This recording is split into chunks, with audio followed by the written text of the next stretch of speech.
Happy New Year and welcome to the Velocity of Now New Year's Eve special.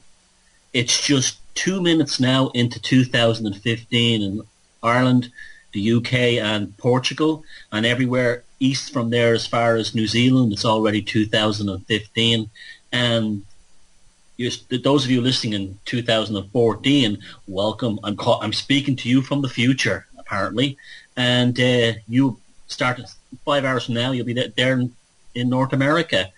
And welcome to the show. I'm buzzing tonight. I went to the pub before I came here, so I had a few laughs. And we're going to have a fun show tonight. An interesting show. I've got some really cool and spooky stories as well. And wow, the numbers of last week's show are fantastic. All downloads everywhere, all the live listens, and and then later on in the week, I stick up my YouTube versions on newsymbolsmedia.net, and they go over 1,000 in no time. So thank you so much for that. The show is really flying along. It's outdoing my wildest expectations, and it's made me so glad I'm come back. My website is thomassheridanarts.com. You can also check out newsymbolsmedia.tv for downloads of the show and relevant articles. And if you want to support me, I don't take donations, but I sell 2 books on my website. You go to the website, and the upper right-hand side, you'll see Bookshop, and the book is either Anvil of the Psyche and Walpurgis Night, Volume 1, and both are very good accompaniments to the themes of this show. And then you can help me out that way. That would be wonderful. Thank you to Paula and Neil for running the show there over at realitybites.com. That's Bites with a TY. And for setting up everything in the background as well. And I'm really buzzing tonight because I've suddenly had an ability to channel again. You see, the reason why I wasn't channeling was that I lost the Fisher-Price harmonic portal. You remember, those of you who listened to the old show, I had a Fisher-Price activity set, and this is what allowed me to communicate with the Nicotine Star Child. And the Nicotine Star Child would put me in contact with Elvis and Madonna and Paris Hilton and so on. And I lost it. I recently found it again, so tonight we will be channeling, and I'm looking for Liberace tonight. I'm going to do a 1-year review of 2014. So I'm looking forward to channeling again. I've watched my diet. I've shaved my body and I've had to do certain rituals because, as you know, I am the world's greatest channeler. All of the channelers are just lunatics and con artists, but I'm the real thing, and you're mentally ill if you do not believe that my channeling is sincere. Because if you don't believe it, I will send my people after you. They'll kill you. They'll destroy you. They'll destroy your children for not believing I'm the world's greatest channeler. Sorry, I just got carried away then. I was having an attack of the vapors. Sorry. You see, it puts me under a lot of pressure. It puts me under tremendous pressure, this channeling thing. So anyway, here we are. As I said, last week's show, fantastic numbers. I got a huge response to that story about the pig woman, weasel man, pathological people archetype, following the theory I laid out from the Marta Beck and Raymond Fernandez serial killing story from the 1940s. A lot of people wrote to me and says, wow, you're right. I've met so many people in my life like that. The bombastic, horrific female and the weasel little male enabler. Not necessarily a husband. It could be someone. It could be just someone in the family or a work person, or someone just lives with them. And the two of them get together to target vulnerable people and play on them and basically serve their own needs. And it only seems to happen when they come together. And I'm not saying, of course, the vast majority of big overweight women in the world are beautiful people, and so are the vast majority of them slightly men. I'm just saying there's something about the pathological versions of those two types that are drawn together. It seems to show up all the time, and people were sending me news stories this week from all over the world confirming this. So it's a really interesting thing we have to do more work on, and it's all over movies as well. I was just thinking there about some of them, like Kathy Bates in Misery was one of them, and she was trying to make the James Caan character her kind of, she was starving him and keeping him crippled. She was like almost trying to desperately make him into a weasel in order so they could be together. Another film was The Dead Zone. You had Colin Dewhurst, who was very good film from the early 1980s, and Christopher Walken and Martin Sheen, where Christopher Walken plays a guy after he has a serious accident. If he can touch someone's hand, he's able to read their future.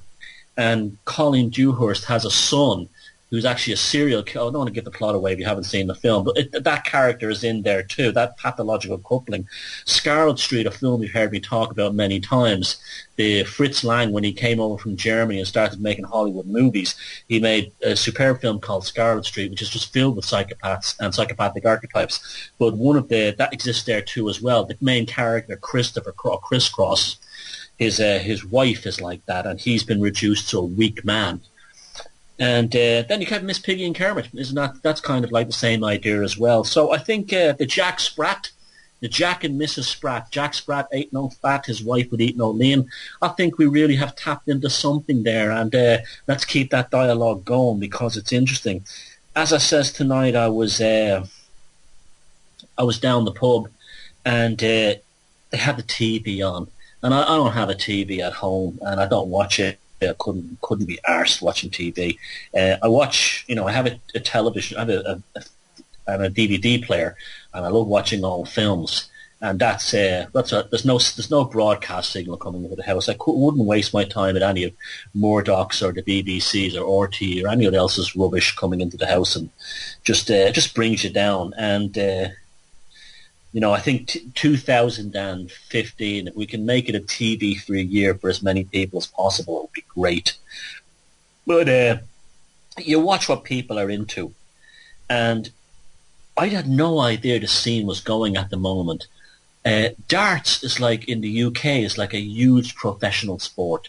Now, I remember when darts was big in the 80s, and it was just like fellas in pubs with the camera showing them, and they used to drink like pints of stout, and they would throw darts at a dart ball, 180, that kind of thing, triple 20, all that kind of thing, bullseye, and all this kind of thing. And it was big, and then it faded off. Well, now I was watching it, and I couldn't believe what I was seeing. It was basically inside a stadium, an arena, and the guy, they have their own, like, their own kind of like fan clubs and supporters clubs who cheer on the darts players. And when the dart players coming into the arena, it's like the big WBA, the big boxing matches of years ago, and they're all chanting. And like one guy comes out, and they're all chanting da da da da da da da. Seven Nation Army by the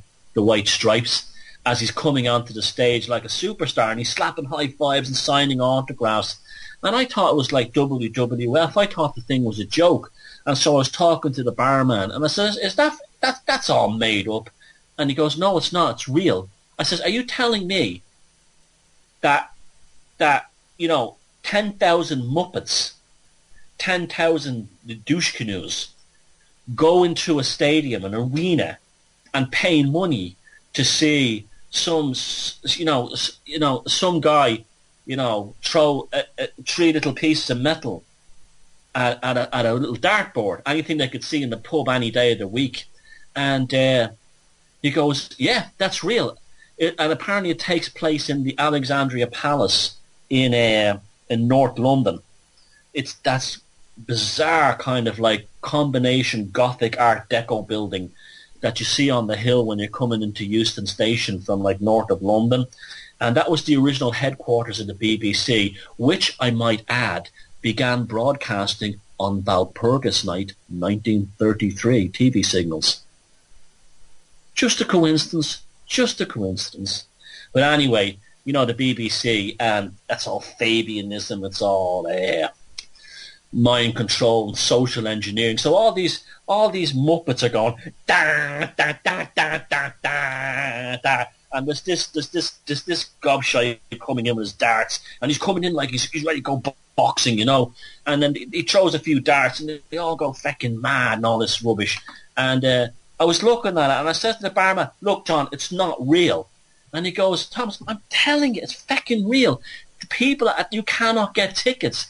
The average ticket price, now wait for this, to see these darts," he said, was £200. That's about $400 to see a darts match. And there's a rake of drink being knocked back. They're all hitting the drink, and they're all da da da da da da 180, another triple gin and tonic, da da da da da, double 20.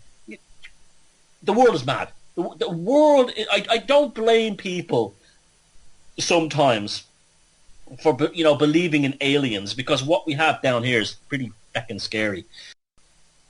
When I say serious, I mean serious part of the show, because I got some good stuff to talk about tonight. I found some really interesting stuff to talk about, and it's been a very interesting development this week. If any of you I have to move, let me move the computer closer. I've had to move the piano out of the way. I had to go and buy a fucking Yamaha.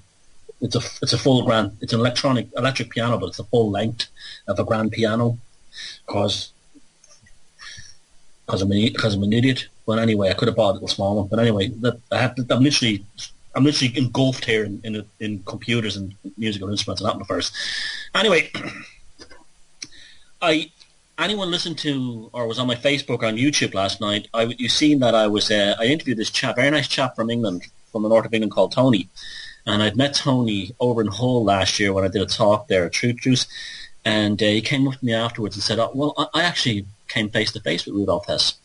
I was promoting Walpurgis Night Volume 1 at the time, and I kept meaning to interview him, and last night he did, and that's up on YouTube if you want to check it. It absolutely blew my mind, the things he was saying, and only confirmed to me that this sense of esoteric mystery and black occultism that surrounds the Third Reich leadership, and it's very, very real. And not just them, but also the Soviets. It is real. Even if it's not true, even if they didn't believe it, they created a sense of black magic unnaturalness about them that actually created psychological, at least, shall we say, energies. Now, this week, a story broke of a vast National Socialist underground bunker that was discovered in Austria. And I think this story is a biggie. The best article I found on it this week was in the Independent, the English Independent, and it was on December 31st, so it was yesterday. And it said, 2 days ago now. And the story was Secret Nazi Nuclear Bunker Discovered in Austria by Filmmaker. A network of underground tunnels and bunkers used by the Nazis to develop an atomic bomb has been discovered in Austria by a filmmaker. The complex was discovered just outside the small town of St. Gorgon an der Brüssen, near Linz. That's where Hitler is from, actually. Well, where he grew up. Its exact location was determined using intelligence reports and radiation tests, which revealed higher than normal levels of radioactivity. Anders Sulzer, the filmmaker who was leading the explorations, discovered a critical 1994 report by the forerunner to the CIA. That would have been the OSS, the Operations of Special Services. They were a funny bunch, they were. They were in some ways even more spookier than the CIA. They were basically a psychological operation. They hired vast numbers, well, not vast numbers, but they hired very high-ranking and specialist psychiatrists and psychoanalysts and people like that. They were the ones the OSS were the ones who came up with the idea that Hitler only had one testicle. This is like kooky. That's not true at all. He had two testicles, but they came up with this kooky idea that Hitler only had one testicle, and one of his testicles had rotted off from having sex with a Jewish prostitute, and that's why he was anti-Semitic. A typical psychiatric malarkey, okay? To try and justify it. And they said that he was gay and everything, and anyone who studied the period knows that, especially in the 30s, that Hitler was a big-time ladies' man. He was banging all the top starlets in the UFA movie studios in Berlin. But anyway, the CIA, the forerunner to the OSS also, I believe, are behind Roswell and the whole fake alien thing and all that stuff. The 1994 report by the forerunner of the CIA from an American spy group who noted the existence of a secret weapons program in the area. The facility, they actually bombed it. The facility was built slave labor from the nearby concentrate of Mathusen-Gussen. We'll get to that in a second. Covering up to 75 acres, the vast site was believed to be connected to the underground Birkenstall factory where the Messerschmitt Enemy 262, the first jet-powered fighter plane, was built. We'll talk about that in a second too. That's an interesting project also. Following the war, the factory was inspected by the Allies, but was never uncovered. but they never uncovered the well-hidden secret complex. Well, I think they did. They probably did. Heavy earth-moving equipment was required to break through the soil, concrete, and granite blocks to unearth the edges to the bunker. Mr. Sulzer told the Sunday Times, which the article has never been taken in for some reason, prisoners from the concentration camps across Europe were handpicked for their special skills. Physicists, chemists, and other experts to work on the monstrous project, and we owe it to the victims to finally open up the site and reveal the truth. He also said the site is likely to have been the largest weapons facility in the Third Reich. The site and concentration camp was considered so important to the Nazis that the leader of the SS, Heinrich Himmler, visited in 1941. Up to 320,000, now think about that, 320,000. That's over 250,000 heading towards 500,000. 320,000 slave labourers toiled and died working on the site from the Mauthausen-Gunzen concentration camp in horrific underground conditions. Police stopped excavations last week as the team did not have a permit to work on the historical sites. You see, now is where it gets interesting. But Mr. Sulzer is confident the dig can be restarted soon. A number of historical artefacts, including SS helmets and Nazi relics, have already been recovered from the complex. Now, there's a video online, you can go look at it, and it's very interesting too.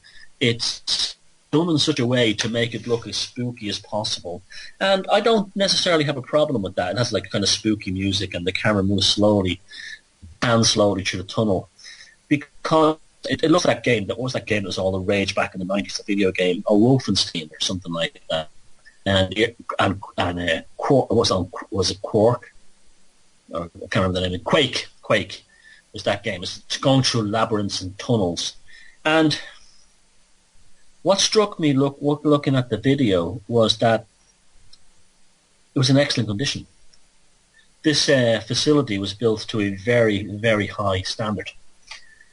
It just seemed like there was no leakage. Now, anyone who's built an underground tunnel anywhere in the world, this is what I find amazing. If you build a railway tunnel or a metro tunnel, a road tunnel, anywhere in the world, will always get leaking.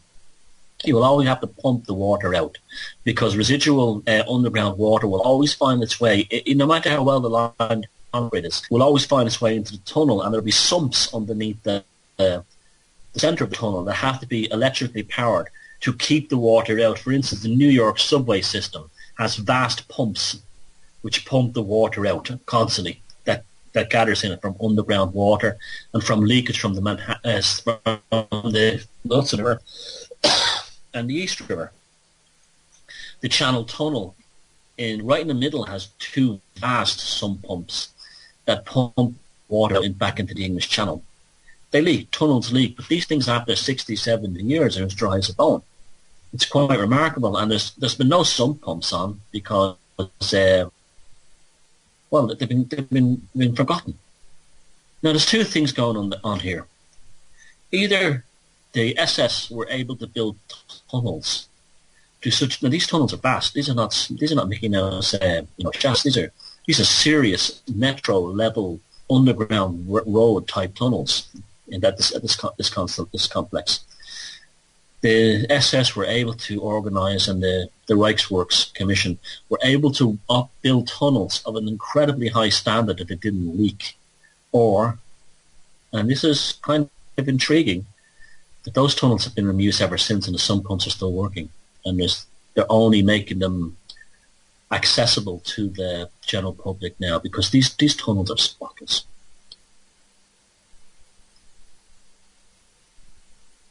Vast amounts of concrete were needed. Concrete was probably produced at Auschwitz, along with synthetic rubber. Auschwitz was also a main concrete depot because actually some camp workers who worked in the synthetic factory in winter used to prefer being transferred to the Auschwitz cement factory because the damaged cement bags, the 50-pound cement bags, the heavy paper that they're in, they would use them to make lining for the insides of their clothes. There's actually an extra layer of clothing. Now the camp that was nearby this was an interesting one too. it contained predominantly Soviet officers. It didn't have anyone else really, except Soviet Red Army officers. Very sick. So what was going on in that tunnel was huge, or major. And this guy, the work was stopped this week after they found a few artifacts. Clearly somebody in power does not want these guys to stumble on something that they shouldn't. Now, the cover story has been the high levels of radiation. They said elevated levels of radiation. They didn't say high levels of radiation. And, of course, the media goes crazy saying, this is where they built the Nazi nukes. The Nazi nuclear program never really took off. They did split the atom in, I think it was around 1938. But most of their nuclear physicists were Jewish, and they had all emigrated to the United States. Also, the main procurement in terms of materials that they needed to create an atomic bomb was heavy water, which was got from the Telemark plant, the hydroelectric plant in Norway. And they only had a few canisters of it. They had at one point made an entire railway wagon of it, a few thousand gallons. But that was through an amazing military raid, the raid on Telemark by Norwegian commandos, 3 Norwegian commandos. They sunk the ferry as it was crossing the fjord with the railway. It was a railway ferry, and they sunk the ferry with the wagon in it.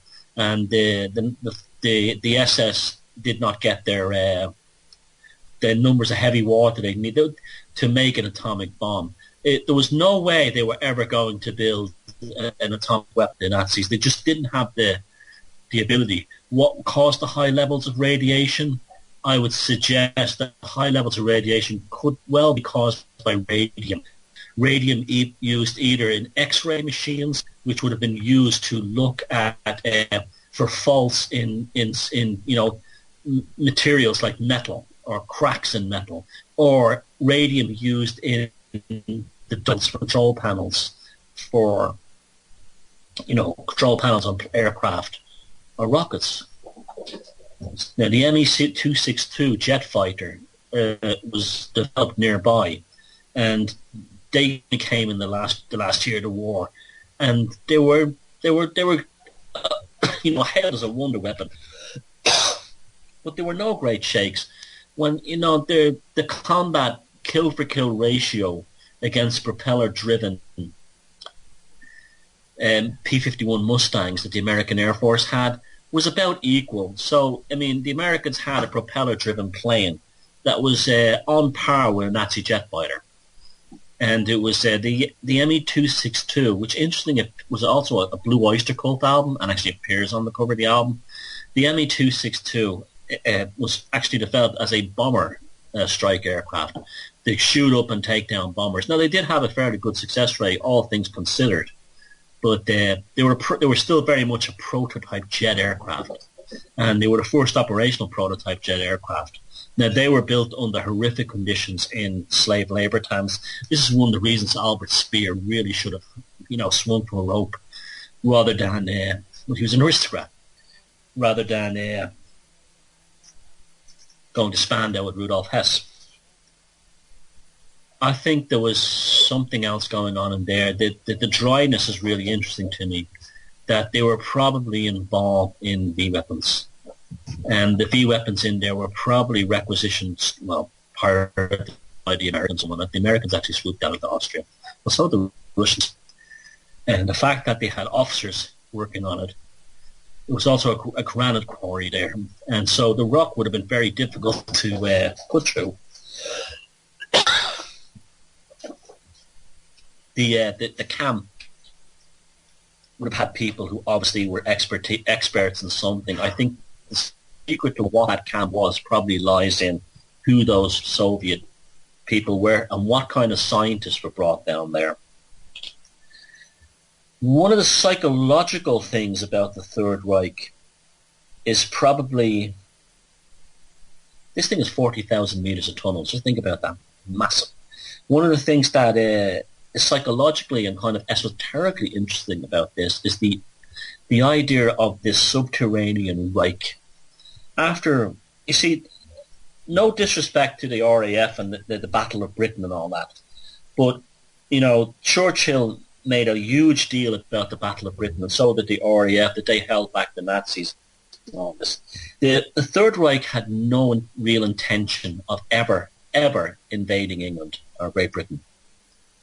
Operation Sea Lion was purely a consultancy document. It wasn't a hard plan to invade England and the UK. It was purely just a feasibility study. The Nazis did not have.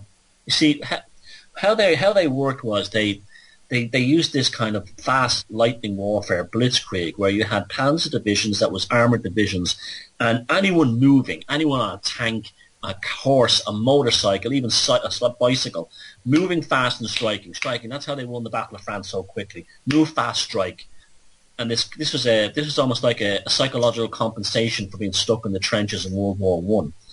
And key to that was air support. They had no great air support in the Western Front after the Battle of Britain. So if they were to invade Britain, it probably would have been a suicide mission because they had no long-range aircraft, really, other than the Condor. And that would have been very easy for the RAF to take down with their Spitfires and Messerschmitts. And as I said, no disrespect to the RAF and the pilots during the Battle of Britain, but the Battle of Britain was very much a sideline. It was a minuscule thing for the Germans. What the Third Reich were really interested in was Operation Barbarossa and the war to the east. That sucked up something like 70% of all their resources in terms of military and infrastructural capabilities to actually get there. Now, as Operation Barbarossa happened, and this brings us back to Rudolf Hess, and Hess had basically hadn't betrayed him, but he had left, and the peace plan that they were planning with the Churchill and with the king, and had fallen apart. Yeah, it's almost like Hitler went into a kind of a hiding. Psychologically, he went underground, and you have this idea of the subterranean Reich. Everything became bunkers. They went into bunkers under the ground. They started developing weapon systems. Everything went under the ground. And there's some very good books by private secretaries who worked for Adolf Hitler. And when Hitler went under the ground in these places, and this is long before the Allies were bombing, the atmosphere became a kind of philosophical, introspective, and Hitler wasn't necessarily obsessed with battle as much as he was with other things, and it would like give long lectures every night on all kinds of topics. This subterranean Reich was bringing him closer and closer to the Vril idea. It was almost like that Albert Speer told Adolf Hitler in 1943 early 44, that Operation Barbarossa happened much too late in the year, and they committed their troops too quickly into the Eastern Front, that they were only going to freeze to death at Stalingrad and Leningrad, and which they did, and Moscow. So it was over, it was finished. And Speer told Hitler that. It's probably what saves Albert Speer's hide. It became almost a psychological war for the National Socialists at that point. And this subterranean Reich developed, and they kept tunneling deeper and deeper down, almost as if to try and unleash this original idea that was the spawn of them, and that was the Vrilya, these magical Aryan beings that lived in the center of the earth, who, if the Aryan blood was made pure again, could be unleashed and basically give the Aryan people, this was the crazy philosophy at the time, the same capabilities as the Vrilya. And this is what the Vril Society and all that stuff was about. And it was almost like they were subconsciously tunneling. I mean, Hitler's bunker in Berlin was something incredible. It was something like 20 meters or 17 meters. That's quite deep below Berlin, tunneled into the bedrock. And in his final hours, it was just him. And on the wall, there was a painting of himself and a painting of Frederick the Great of Prussia, which kind of was his hero, but also he began the kind of psychedelic. Frederick the great, as you'll see in the upcoming film I'm making, From Prussian Blood, a psychedelic experience by Frederick the Great, kind of gave birth to this kind of like magical Teutonic revival. And something happened. It was almost like an infection was unleashed within in the Prussian nobility. And as they dug deeper during the war, they became more barbaric, and more slave labor was brutally sacrificed to build these weapons. But they still amazingly produced them. They produced the B weapons, both the B1 and the B2, raining down on London, which actually, the idea of those weapons was to force Churchill into a peace agreement. And it almost nearly bloody happened as well, because especially the B2 was, but then the American Air Force came along and they were very good at knocking them out with the Mustangs, the ground installations. And they basically stripped down anywhere they could hide, any forests that could close enough to the UK to bomb, to launch the weapons. I think what was going down there, we haven't been told about this nuclear facility. I think it was special. And I think what went on down there, they don't want us to know about. It's easy to make a joke. Oh, they probably stumbled upon documents sent by Prescott Bush, George Bush's grandfather, for an order for something. But these things probably do exist. I mean, one of the things I found recently that was, amazingly, the British Fascist Party of the 1930s, Oswald Mosley, was actually funded by Lord Rothschild. And when they passed this it was basically a treason act.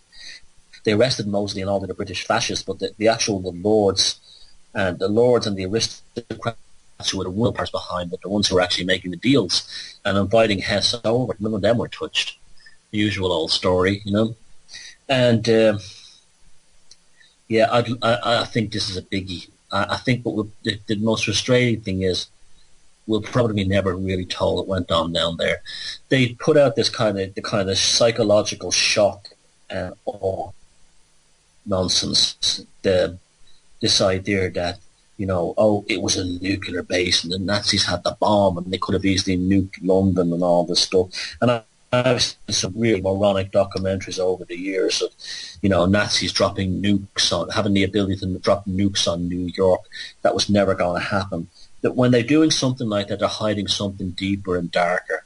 And something about that, the minute I saw and read about it, and the fact that they're releasing info on it now, I don't think we're ever going to get the truth of what was really down there. It's going to be turned into a tacky kind of Discovery Channel, what's inside Hitler's secret bunker. That one had Geraldo Rivera back in the 90s, what's inside, the pyramid thing, and was nothing, They'll do something like that. They get people all excited. They'll find an access passage that hasn't been opened up yet, and they'll, we're going to send the camera in. What will be behind it? And then they know there's going to be nothing behind there, and they'll have some pay-per-view special or something on it. But keep an eye on this story, because this is major. Because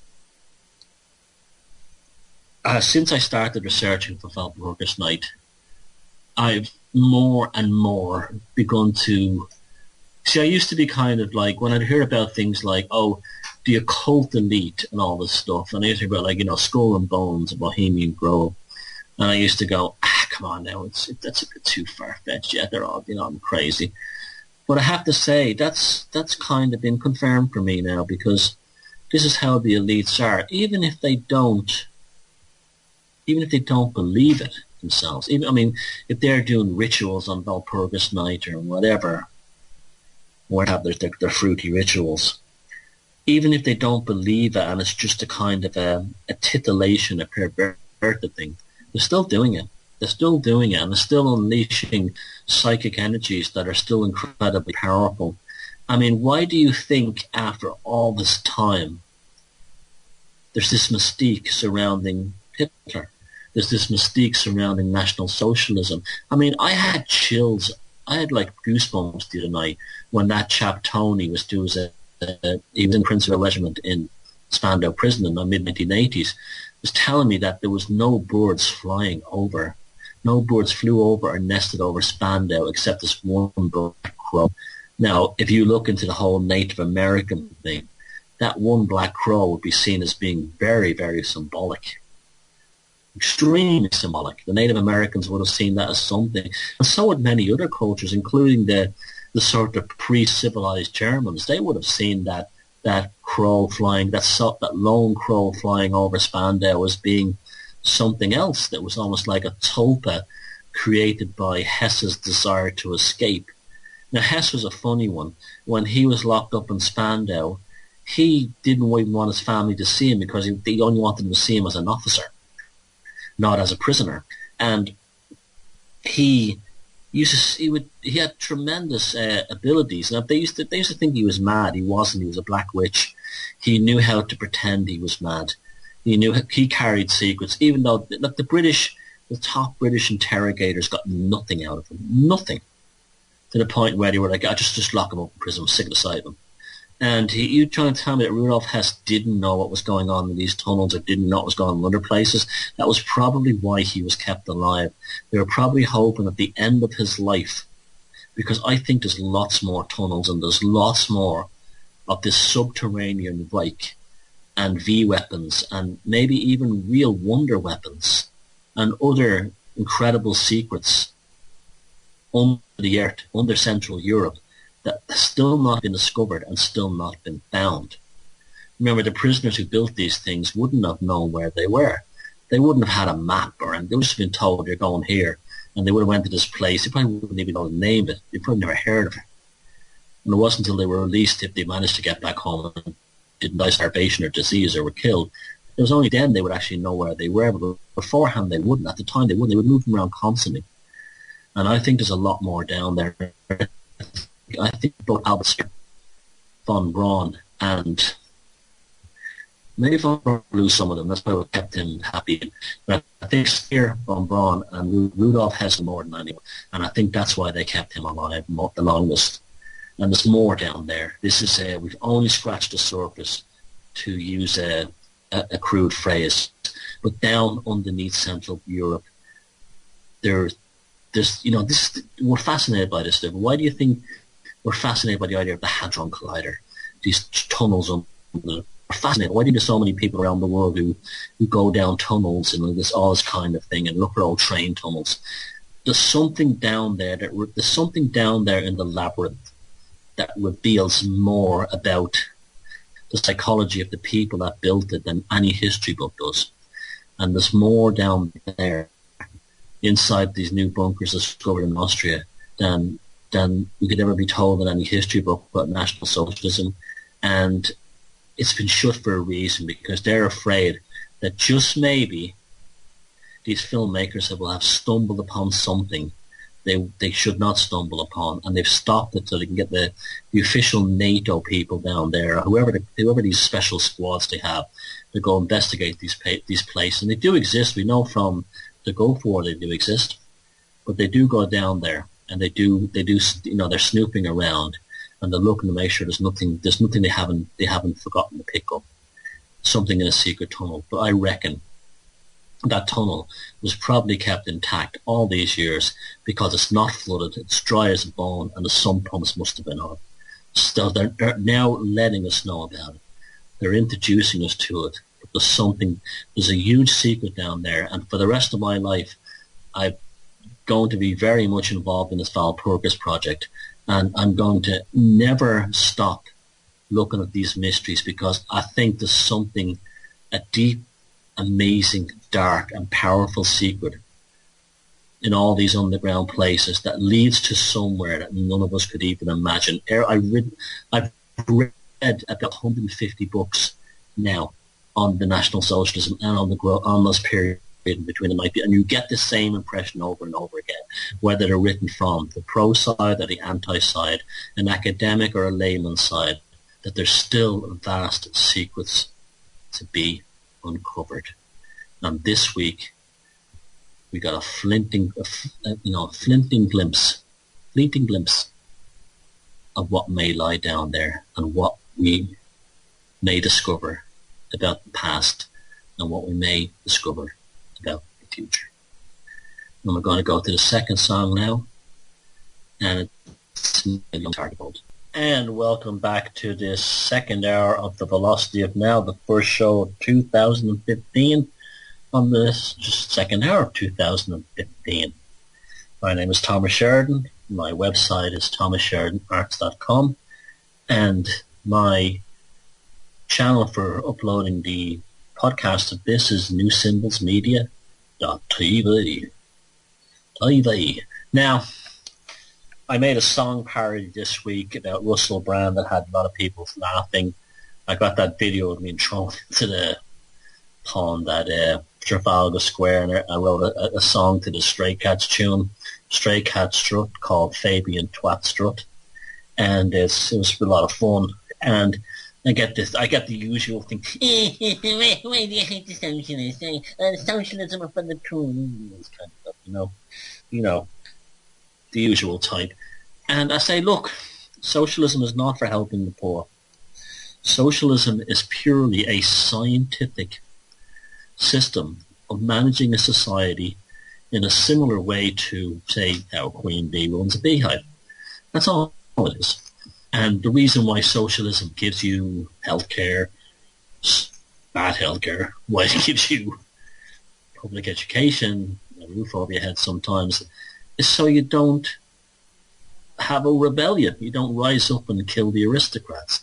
And that's why the aristocrats, they love socialism. They absolutely love it. Because it keeps them safe, but it gives them another thing. You look at Rockefeller Center. There used to be a gigantic mural there painted by the Mexican communist painter Diego Rivera, who was also the partner of Frida Kahlo. And he painted the picture of Rockefeller arm in arm with Trotsky and Lenin. And you ask yourself why an individual who represents, the main power of capitalism is walking arm in arm with the two leaders of socialism and communism.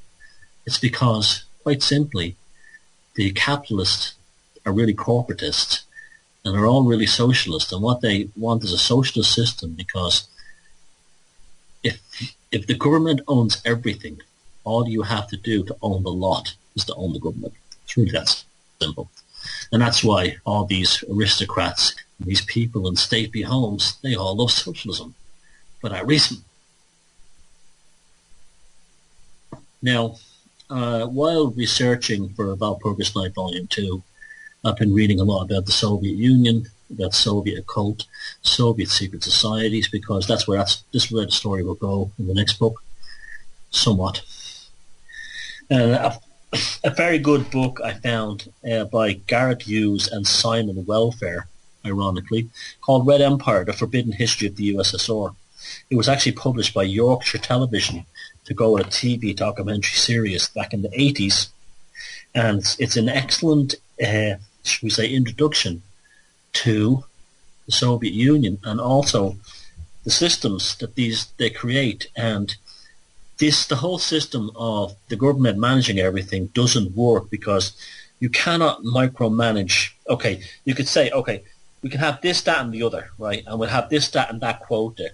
But there's so many factors that vary into that. One of them is nature.